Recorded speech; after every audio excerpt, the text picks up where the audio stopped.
Alert, alert. Calling all AFC East teams. Tom Brady has left. I repeat, Tom Brady has left. Now is your chance to execute vengeance for the last 2 decades. In all seriousness, this is the first time in a long while that a team not named the Patriots has a chance to win the AFC East. Will someone rise up and claim the throne, or will the Patriots break all their hearts again? Let's talk about it with our AFC East record predictions. Speaking of the team in Boston, the Patriots have had a lot of turnover this offseason. Their biggest loss is Tom Brady. We've already talked about that in previous videos, but they've also lost key contributors on the defense, such as Patrick Chung and Dante Hightower. Despite that, they've upgraded at quarterback and safety. And I may sound crazy saying that, but hear me out. At this point in their careers, Cam Newton is a better fit in New England than Tom Brady is. He's a great close-range passer who is used to having miserable receiving cores. In addition, his mobility is something Tom Brady never brought to the table. He is going to be able to elude sacks and extend plays on the ground with his legs. And as for safety, the Patriots drafted the most physically gifted prospect we may have ever seen at the position. Kyle Duggar is the real deal and may wind up as the best D2 football player we've ever seen. He is a clear upgrade over an aging Patrick Chung and is even capable of filling Chung's role in the return man role, standing at a massive 6'3" and running a 4.4 40. He is a monster and will have an immediate impact on the Patriots defense. Did the Patriots as a whole get better though? No. They've had too many opt-outs, too much turnover. But they have not fallen off a cliff as many speculated they would. The Patriots will win a respectable 9 games and sneak into the playoffs as a 7th seed. Or they're just going to wind up tanking for Trevor and terrorizing the league for another 2 decades.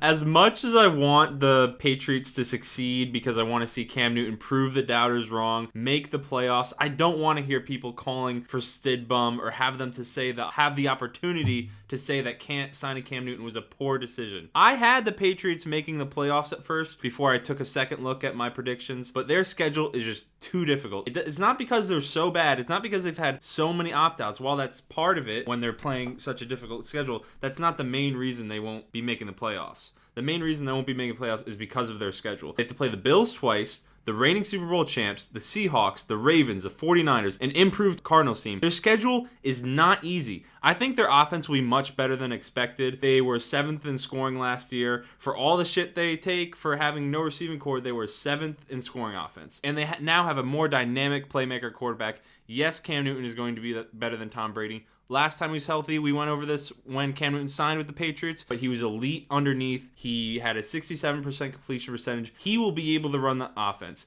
It just comes down to their schedule, and I have them going 9-7, and due to some type of weird tie or whatever, they're going to be the 8th seed and narrowly miss the playoffs for me. I mean, I have real trouble saying any team that plays in the AFC East has a tough schedule. They get 4 cupcake wins every year, although with the Patriots, they're probably going to lose a game to the Dolphins, so 3 cupcake wins. Then they get to play both LA teams, who are apparently in rebuild or free fall, and they get to play the Denver Broncos at home. So I'm not going to say, oh, the Patriots' schedule is ridiculous. They've got a few tough opponents. They're going to lose some games, but they're going to win on the road, and I think they're just going to barely sneak in some tiebreaker voodoo stuff. Bill Bellichick will outthink the league yet again. But it's finally going to happen.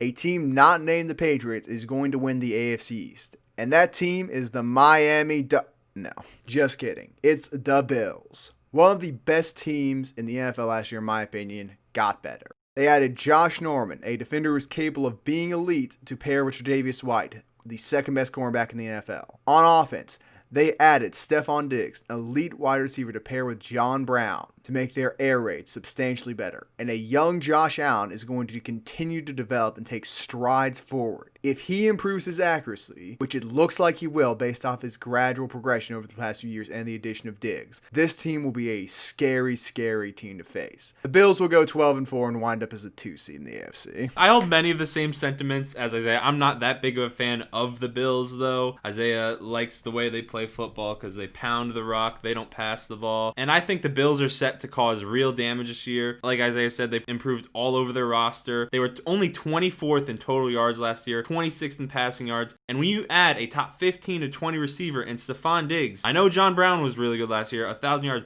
but he's no Stephon Diggs. When you add him to your roster, your passing game, different plays you're going to be able to call with him on your roster, it just changes dramatically. If Josh Allen can throw an accurate pass, eclipse 60% passing percentage, they will be lethal through the air. It'll make their offense much more dynamic. Pair that with the second-ranked scoring defense last season. I have them finishing with a record of 11-5. I know it's only one game difference from their record last year, but they're going to look a lot better doing it. See, saying, their offense was terrible last year, it feels a little bit misleading. I didn't say it was terrible. You said they're this, that, they're bottom of the league. Oh, yeah, they're bad in offense. Well, they were pounding the rock, chewing the clock and stuff. Exactly. That's what their defense does. They are going to win close games and keep the score under 20 points. I don't think that's a sign of a weak offense. I think their offense was very effective in what it did last year. When they have to face teams who air it out and pass line can expose their defense like the Texans in the playoffs, that could be an issue. But then again, Josh Norman helps with that issue. The Bills are going to be a real team and contenders in the AFC for years to come. But speaking of someone who we thought was going to lead a team to be a real contender,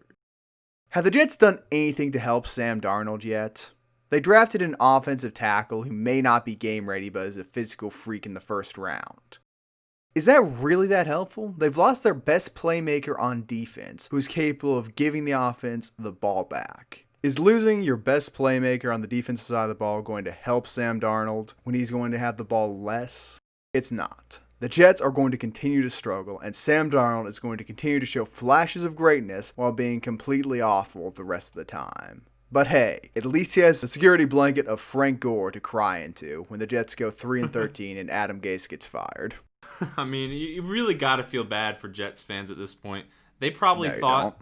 They might have thought they were heading in the right direction when going 7-9, but that is simply not the case. Their front office just got rid of their best player on defense. When you have a player who had 6 sacks for your team from the safety position and you traded him away, best box safety in the NFL, a major reason their run defense was so good was because they had Jamal Adams. Yes, the Jets added Mekhi Becton and they added Denzel Mims in the second round to help out at receiver for Sam Darnold. But that's Fun not fact, Adam Gase had not seen him run routes at all until practice. He had no experience with Mims. Tells you a lot about the front office coaching relationship. Yeah, it's not the best. They're not well run. There's not a good relationship. Hopefully for Jets fans, Adam Gase gets out of there soon. And I don't think Sam Darnold is going to be able to take the next step until Adam Gase gets out of there. I have the Jets doing it slightly better. I think they're going to go 4-12 next year, I just don't think Sam Darnold's ever going to be able to take that step. His first 3 years in the league have been wasted. So pretty much he's not going to be able to compete or change. He's going to wind up like a better version of Josh Rosen. But speaking of Josh Rosen's former team, the transitions!